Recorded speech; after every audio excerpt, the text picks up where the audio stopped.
The big boys get ready to hit Long Island Sound in this Westchester County event. Australian pro Andrew Noble wears the red cap, signifying leadership in the overall series. The Bally Total Fitness United States Triathlon Series is the only national series in the country. The pro triathletes travel event to event and are joined by hundreds of local elites and amateurs, which makes the USTS series competitive at all levels. Pro men line up as the sun rises over Long Island.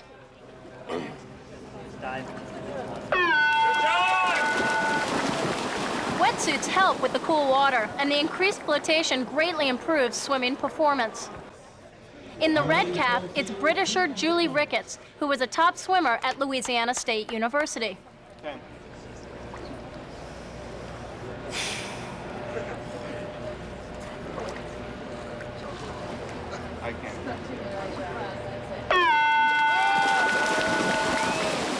After the pros head out, wave after wave of age group athletes and relay teams line up at the start. The USTS distances are known as Olympic distance, and in fact will be used in the first Olympic triathlon in the year 2000 Sydney Olympics. The top pros are out of the water within seconds of each other. Andrew Noble, in the red cap, is just where he wants to be with the cycling and running legs up ahead. 20 seconds down. There's serious competition going on throughout all age group levels. First-time triathletes want to see what the multi-sport challenge is all about. Andrew Noble leads Canadian Jamie Cleveland in the early part of the 25-mile cycling leg through Rye and some other ritzy Westchester communities. Come on, over here, come on! Good morning. Jamie Cleveland and Andrew Noble trade the lead and motor away from the rest of the pro man's field. Jamie strokes several of the Canadian national rowing teams. Andrew Noble has only one speed, flat out. He's got a decent shot at the Australian Triathlon Olympic team. And there's only 3 guys from Australia going to be selected, and there's maybe 10 or 12 guys actually going for those 3 spots. So it's all going to come down to next year in April.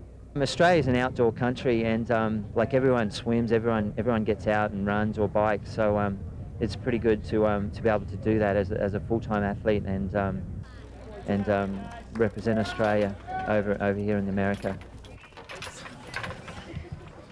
Some of the pro men enter the bike to run transition, and they're out after Noble and Cleveland.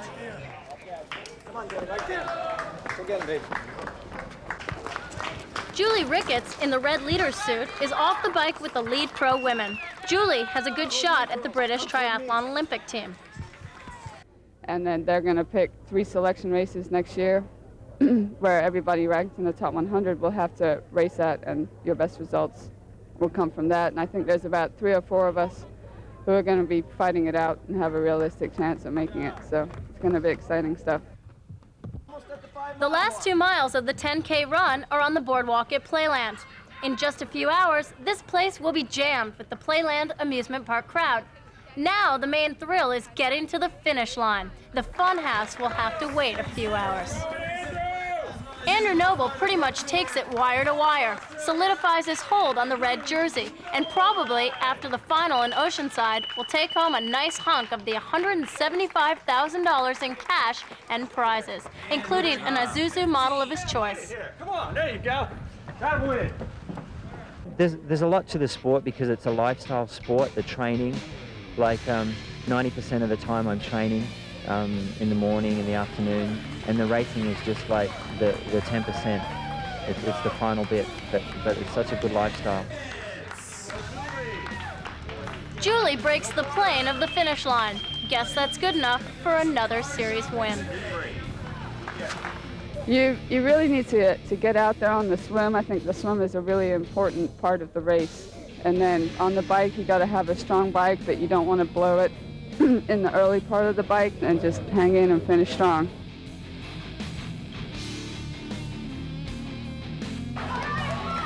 Lots of fit bodies pour across the finish line, keeping slightly ahead of the multi-fitness craze crossing the country, and maybe out-kicking that guy up ahead.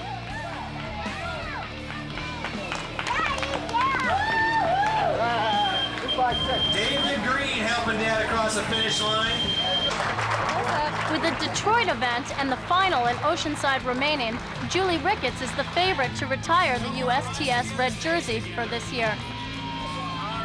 With the inaugural Olympic triathlon to be held in the Sydney Olympics and broadcast in network primetime, the sport of triathlon is expected to enjoy a boom in the coming years.